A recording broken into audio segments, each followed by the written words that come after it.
बिस्मिल्लाहिर्रहमानिर्रहीम अस्सलाम वालेकुम जी। क्या हाल चाल है जी? ठीक ठाक हैं सब। Welcome to my YouTube channel. मेरी वीडियो को लाइक करें, शेयर करें और मेरे चैनल को सब्सक्राइब करें और मुझे अप्रिशिएट करना मत भूलें, मुझे अप्रिशिएट भी करें। आज जी मैं लेके आई हूँ आप लोगों के लिए बहुत ही गोभी गोश्त की रेसिपी लेके आई हूँ, जो बनाना बहुत आसान है, बहुत ज़बरदस्त बनती है। मैंने यहाँ पे चिकन बोनलेस इस्तेमाल किया था। आप चाहें तो आप बोन वाला चिकन भी इस्तेमाल कर सकते हो, लेकिन मैं यहाँ पे बोनलेस चिकन इस्तेमाल कर रही हूँ। अच्छा जी, सबसे पहले हम मसाले लेंगे। मसाले में प्याज, टमाटर और सब्ज़ मिर्च और अदरक लहसुन का पेस्ट था, वो हम बारीक बारीक काट लेंगे। फिर हम ऑयल गरम करेंगे। ऑयल गरम करने के बाद इसमें प्याज डाल देंगे। प्याज जब थोड़ा सा सोते हो जाएगा, फिर हम इसमें खड़े मसाले ऐड करेंगे। यहाँ पे मैं चिकन इस्तेमाल कर रही हूँ, इसलिए मैं गोभी के साथ खड़े मसाले इस्तेमाल कर रही हूँ। चिकन गोश्त जो भी आप इस्तेमाल करो, खड़े मसाले बहुत ज़रूरी हैं गोश्त की स्मेल ख़त्म करने के लिए। अच्छा, जब मैंने खड़े मसाले ऐड कर दिए, फिर जब थोड़े से वो सोते हो गए थे, वो थोड़े से फ्राई हो गए थे, फिर मैंने अदरक लहसुन का पेस्ट डाला 30 सेकंड के लिए। जब अदरक लहसुन का पेस्ट जो था वो मेरा थोड़ा सा गोल्डन हो गया, फिर मैंने इसमें बोनलेस चिकन ऐड किया था। ये बोनलेस चिकन मैं बाज़ार से ऐसे जस्ट पीस लेके आई थी। मैंने खुद इसके क्यूब्स बनाए घर पे अपनी मर्ज़ी के मुताबिक, जिस तरह के मुझे चिकन के क्यूब्स चाहिए थे। अच्छा जी, बोनलेस चिकन डालने के बाद जब चिकन का थोड़ा सा कलर चेंज हो गया, फिर मैंने इसमें टमाटर और सब्ज़ मिर्ची ऐड कर दी थी। साथ ही मैंने नमक, हल्दी और खुश्क धनिया ये मैंने ऐड किया था। बस सुरख मिर्च आपने नोट किया होगा कि मैं किसी भी हंडिया में मैंने नहीं डाली, क्योंकि मैं वो सुरख मिर्च इस्तेमाल ही नहीं करती। सिर्फ मैं इस्तेमाल करती हूँ सब्ज़ मिर्च और ब्लैक पेपर। बस ये दो सब्ज़ मिर्चें और काली मिर्च मैं इस्तेमाल करती हूँ। कभी कभार होता है कि मैं ना चिली फ्लेक्स भी इस्तेमाल कर लेती हूँ, लेकिन सुरख मिर्च मैं इस्तेमाल नहीं करती।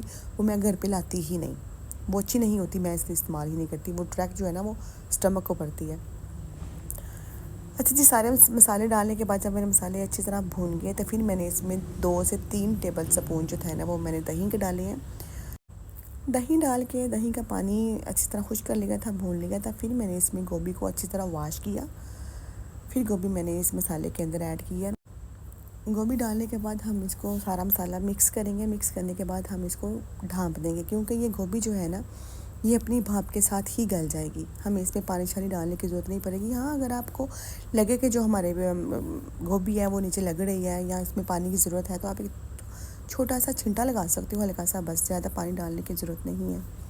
अच्छा जी, यहाँ पे मैंने आलू भी ऐड किए हैं, क्योंकि मुझे याद है कि मेरी बेबो जो है ना, वो आलू के अलावा किसी चीज़ के साथ रोटी नहीं खाती। तो फिर मैंने सोचा कि इसके लिए ना 2-3 आलू डाल लेती हूँ।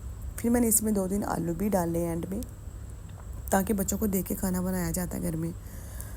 अच्छा, फिर मैंने ढाँप दिया था आलू डाल के ना। मैंने कोई पानी शानी आपने देखा होगा कि मैंने नहीं डाला। ये अपनी भाप के साथ ही आलू भी गल जाएंगे और गोभी भी गल जाएगी। यहाँ पे मुझे आइडिया हो रहा था कि मेरे आलू कच्चे हैं और गोभी भी कच्ची है, लेकिन हंडिया जो थी ना, वो मेरी भूनने की तरफ जा रही थी। लेकिन मैंने थोड़ा सा बस छिंटा लगाया है पानी का, और पानी का छिंटा लगा के मैंने फिर इसको ढाँप दिया था। और हल्की आँच, बिल्कुल हल्की आँच कर दी थी मैंने। बिल्कुल हल्की आंच करके ना मैंने इसको फिर दोबारा से ढाँप के रख दिया था। जब थोड़ी सी मेरी गोभी भी गल गई थी, फिर मैंने इसके अंदर 2 सब्ज़ मिर्चें डाली थी, क्योंकि वो मुझे खाने में सब्ज़ मिर्चें बहुत पसंद है, साबुत सब्ज़ मिर्चें। वो 2 मैंने अपने लिए डाली थी। फिर मुझे थोड़ा सा नमक कम लगा था, मैंने थोड़ा सा नमक भी ऐड किया था। थोड़ी सी काली मिर्च भी ऐड की थी, अपनी बेबो को देख के। वो स्पाइसी खाना भी ज़्यादा नहीं खाती, स्पाइसी सोचे ना ज़्यादा तो वो आलू भी नहीं खाती फिर। अच्छा जी, नमक और काली मिर्च डालने के बाद मैंने गोभी को मिक्स किया, सालन को मिक्स की करने के बाद जब मेरी हंडिया भुन गई थी सारी अच्छी तरीके से, फिर मैंने इसमें थोड़ा सा धनिया डाल दिया था। धनिया डाल के जी मैंने फिर प्लेट में डाली और साथ चपाती बनाई और मैंने खाई। बहुत यमी बनी थी। आप भी बनाई और मुझे दुआ में याद रखें। अल्लाह हाफ़िज़।